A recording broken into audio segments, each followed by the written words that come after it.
안녕하세요. 부산부동산 스터디입니다. 10월 22일자로 울산 지역 브리핑 한번 해보도록 하겠습니다. 비싼 아파트 대바겐세일, 가격 상단 부분만 거래 내역을 좀 추려봤는데요.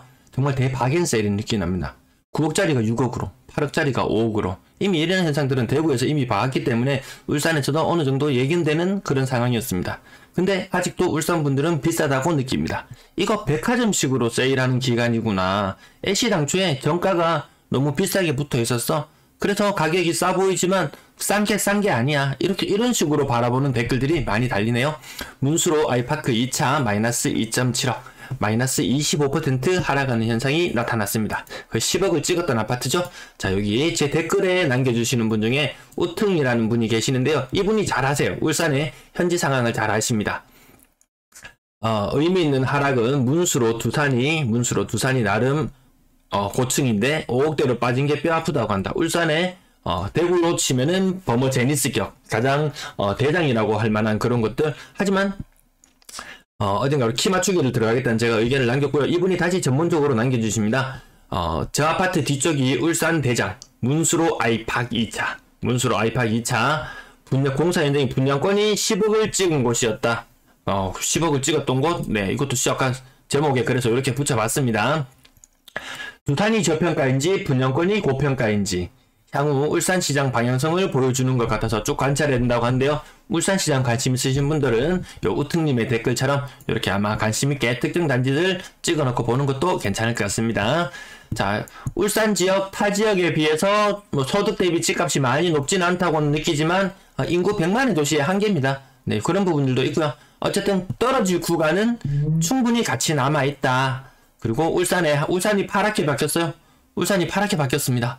이렇게 빨리 낙폭이 파랗게 바뀔지 상상이나 있겠습니까? 낙폭이 굉장히 가파르게 진행되고 있다. 울산뿐만 아니고 부산, 경남 지역 전체가 하락 속도가 굉장히 가팔라진다. 그럼 얘만 그러냐? 아닙니다. 이 수도권 지역이 오히려 더 가파르고 오히려 더 안정적이라고 할 만한 곳이 하락률이 이 정도라는 겁니다. 울산도 보시면은 전세 가격 지수가 매매 가격 지수보다 더 많이 빠지기 시작했어요. 그럼 본격적인 하락의 서막이 열렸다. 매수 의지수 60 이상 올라가야지 의미가 있는데요. 지금 이거 얼마인가요? 이거 지금 6.9에요. 6.9면은 광역시 중에서도 가장 바닥이에요.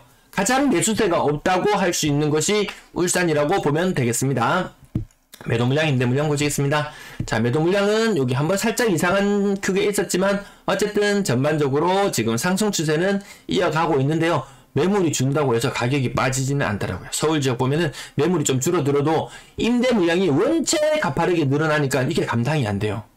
얼마 캥거루 주기 될 수밖에 없어요. 임대 가격 너무 높게 해버리면 뭐 부모님 집으로 들어간다든지 뭐 다른 대책을 세워야 되지, 무한정 오르는 전세 가격을 감당할 수 있는 사람은 없더라. 길바닥에 내 앉았지 그 돈을 감당이 사실 땅 파서 돈 나오는 거 아니잖아요. 전세 매물 연초 대비 거의 뭐 2배 가까이 올라가는 수준이고요. 월세 물량도 가파르게 올라가서 연초 대비 요건 2배네요. 월세 물량 뭐 일자리도 많고 뭐 이야기는 하지만 매물이 넘쳐나는데요. 이것이 증명하는 것이지 누가 뭐 카더라 이야기 들을 필요도 없더라. 전체 임대 물량 연초 2,500건에서 4,600건 수준까지 많이 올라왔다. 광역시는 이게 200만의 도시, 300만의 도시는 뭐 2,000건에서 4,000건 가는 게 조금 충격은 덜한데요. 인구 100만 조금 넘어가는 뭐 100만, 110만 정도 되는 도시에서 이렇게 매물이 늘어난다는 거 소진되기가 굉장히 힘듭니다. 거래량, 거래대금 보시겠습니다. 거래량 500건대로 주저앉을지 누가 알았겠습니까? 전년 동월과 비교해보면 거의 뭐 3분의 1토막, 네, 3분의 1토막, 반토막 그 형태로 지금 계속 흘러가고 있는데 규제 해제된 이후에 딱히 거래량 살아나는 느낌 들지 않죠. 물론 약간 늘어나기는 하지만 그 상승도, 거래량의 상승도 한 20% 정도에 그냥 그칠 것 같더라. 직거래 비중이, 거래가 잘 안 되면 직거래 비중이 올라가는데요. 20% 정도 수준까지 올라와 있고요. 가격, 제가 비싼 아파트들 대바겐세일이라고 말씀드렸던 것이 가격 상단 부분, 최근 5거래일간의 가격 상단 부분만 가지고 와봤는데 야, 기본 20% 빠지더라.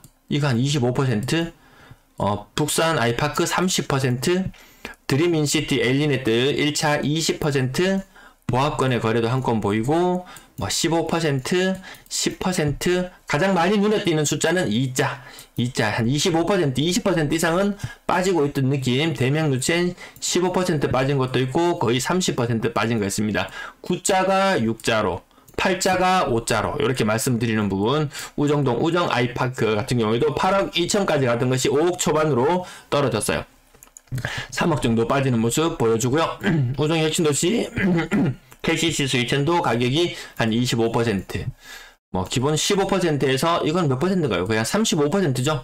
평균 잡아서 봐도 한 20에서 25%는 빠지겠다. 주간 실거래지수 마이너스 0.26, 마이너스 0.26이면은 띄엄띄엄 40%에 가까운 하락 거래가 나타나기 시작하거든요. 25%에서 30% 하락이 좀 일상화된다.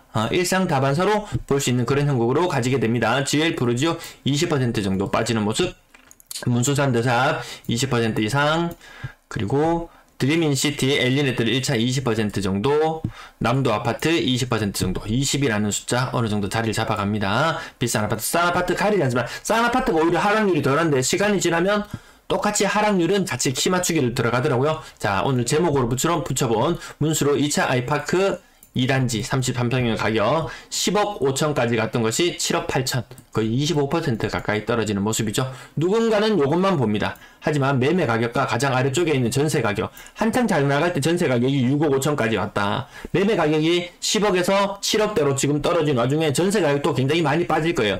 저 정도 가격이 아파트면 전세 가격이 50%밖에 정도에 머무르거든요. 그러면 추후에 가장 최근의 전세 가격은 4억 8천인데 아마 전세 가격은 추후에 뭐 한 4.5억이나 그 아래까지도 전세 가격은 충분히 빠질 여지가 남아있다. 그럼 6억 5천에 전세를 들어왔던 사람 나갈 때 되면 집주인은 2억이라는 돈을 갑자기 마련해야 되는 그런 일들이 생깁니다. 그 지금 비싼 아파트들 가격이 떨어지면 떨어질수록 전세 대란은 그런 곳에서 많이 나타납니다.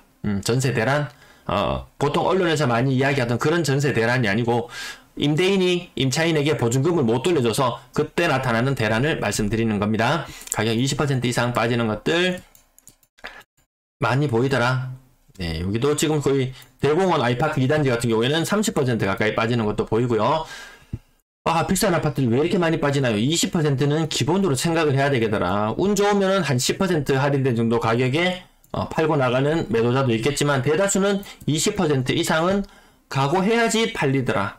시장에 나가니까 저런 매물이 없던데요. 그런 이야기 하면 저는 더 호되게 더 이야기할 수 있습니다. 시장에 보이는 매물만 해도 넘쳐나는데 보이지 않는 매물까지 그렇게 거래가 된다면 도대체 시장에 매물이 얼마나 많은 거야 라고 이야기하면 입이 쏙 들어가더라고요. 네, 평균 매매 가격 규제 해제 이후에도 힘을 못 쓰고 내려가는 모양새고요. 자, 거래량 지금 이제 500건대에 막 놀고 있습니다. 500건대. 과거보다 훨씬 더 상황은 좋지 않다. 과거보다 금리가 너무 더 가파르게 올라가더라. 3억 미만의 비율은 조금씩 올라가는 모양새고요. 6억 이상 거래량 없습니다. 이제 없는 형태로 갑니다. 6억 이상 아파트 점점 사라져 갑니다. 6억 이상 비율도 점점 줄어들고요. 왜? 6억 이상 아파트가 이제 많이 사라질 거예요. 구 군별 거래량 살펴보시면 규제 해제 이후에 갈색의 영역을 살펴보시면 조금 늘어난 느낌은 들긴 들어요. 요렇게 보면 동구 같은 경우에는 규제 해제 전보다는 조금 늘어나겠구나 이런 느낌도 들지만 대다수의 지역은 뭐 크게 변화가 없더라. 약간 늘어나긴 늘어나는 효과가 있습니다. 하지만 많아봐야 20에서 30% 정도 거래가 증가하는 것인데 그 거래량 증가가 별로 영향을 미치진 않더라. 분양권 거래량 늘어납니다. 규제 해제되고 나면 분양권 거래 늘어나요. 근래 들어서 직거래 비율은 조금 줄어들었어요. 자, 가격은 많이 빠지더라. 고점 대비 1.9억, 1.2억, 몇 억인가요? 이거 계산도 잘 안 될 정도로 많이 빠집니다. 2.3억. 고점 대비로 이렇게 많이 빠지는 모습. 거의 큰 거 한두 장은 날아갔더라. 이렇게 보시면 되는 정도겠습니다. 규제 해제된다고 해서 특별히 더 뭐 가격이 오르는 장 일부 살짝 있을 수는 있지만 가격이 많이 빠지거든요. 지난주에는 보니까 특히 분양권 거래가 많이 있었어요. 그래도 고점 대비 1.5억이 빠지고 1.9억이 빠지고 뭐 봉합권의 거래도 있고 2억이 빠지고 1.4억이 빠지고 분양권 가격이 이렇게 빠지면 주변의 구축이나 이런 것들 영향 같이 크게 받거든요. 정말 우려스러운 부분. 대구에서 많이 보던 현상, 울산은 괜찮을 거라고 계속 자위를 하고 있었지만 아니네요. 울산이 오히려 분양권이 대구보다 프리미엄이 더 많이 빠지네요.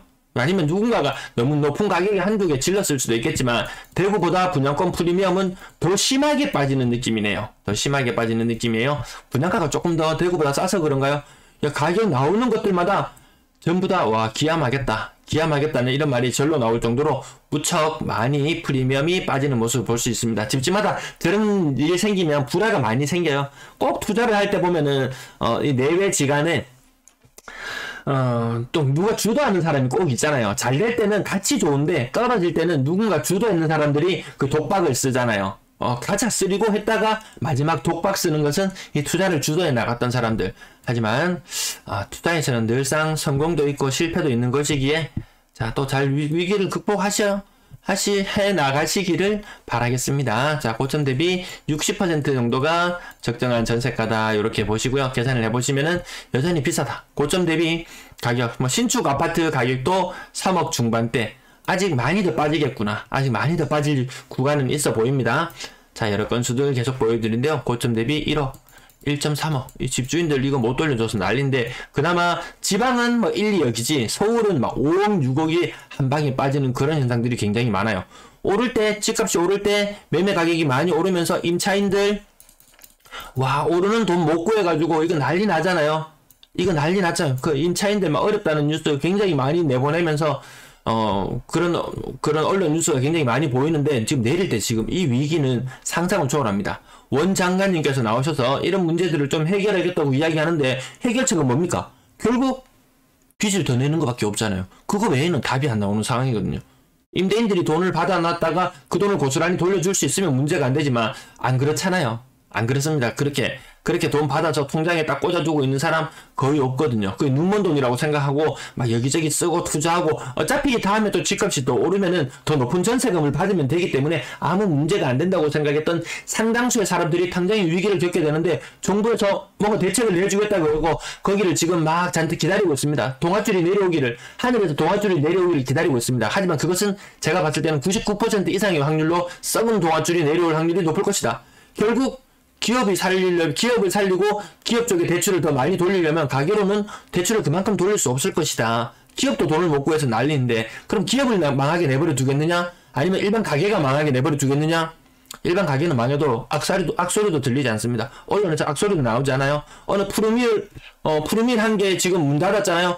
연일 뉴스에서 계속 보도가 되잖아요. 일반 가게가 저런 위험을 겪고 누군가가 극단적인 선택을 한다든지 이런 극단적인 가게가 극단적인 상황으로 내몰려도 언론에서는 별로 보도되지도 않고 일반 대중의 관심을 받지도 못하는 그런 형편입니다. 하지만 어디선가 오리발이 부지런히 움직이듯이 전세금 돌려줘야 될 거 9월은 한해야 되겠죠? 월세 비중이 높아지는 건 맞아요. 평균 전세 가격은 지금 떨어졌는데요. 거의 2020년의 전세 가격과 마주하고 있다. 2020년 이때 10월 이후로 전세 계약을 체결했던 가구들은 이제 2년의 시점이 도래하는 족족 더 낮은 전세 입자를 받아야 될 확률이 높아졌다. 순차적으로 위기는 계속된다. 최소한 위기는 2년 이상 지속된다. 전세 가격이 빠지는 현상이. 그러면 2년 내로 집값이 급반등해서 올라갈 수 있을 것인가? 전세 가격이 더 치고 올라가줘야지 매매 가격을 밀어 올릴 건데 그럴 확률은 없다라고 단정 지어버리겠습니다. 전세 거래량 줄어들고 있고요. 3억 미만 비중은 점점 더 올라가는 모습을 목격하게 되실 거고 4억 이상 전세도 비싸다. 그것도 비싸다. 한 10% 비율까지도 있었지만 지금은 절반 정도인 5% 수준으로 뚝 떨어져 버렸다. 4억 이상 전세 생각보다 엄청 부담스러운 거예요. 월세 거래량, 월세가 차지하는 비중은 높지만 월세 거래량 자체도 줄어들고 있더라. 월세 가격이 엄청 높은 것처럼 이야기하지만 지금 올라가고 있는 이 형세가 계속 지속되지는 않아요. 어느 순간 되면 정점을 찍고 또 내려옵니다. 집값도 빠지고 전세가도 빠지고 월세가도 같이 조정받는데 월세가가 가장 늦게 조정을 받더라고요. 매매가가 1순위로 조정받고요. 그 다음 전세가가 조정을 받고 월세가도 다시 현실 금리에 맞게 같이 조정을 받아 나갑니다. 월세 사시는 분들 너무 걱정 안 하셔도 괜찮을 정도인 것 같아요. 전체 임대 거래량 줄어드는데 이 임차인을 걱정해야 될 형편인가? 아니면 늘어나는 매물 속에서 임대인을 걱정해야 될 형편인가? 저는 위기는 임대인들이 더 많이 겪게 된다. 이렇게 보고 있는 입장이에요. 네, 시청 감사합니다.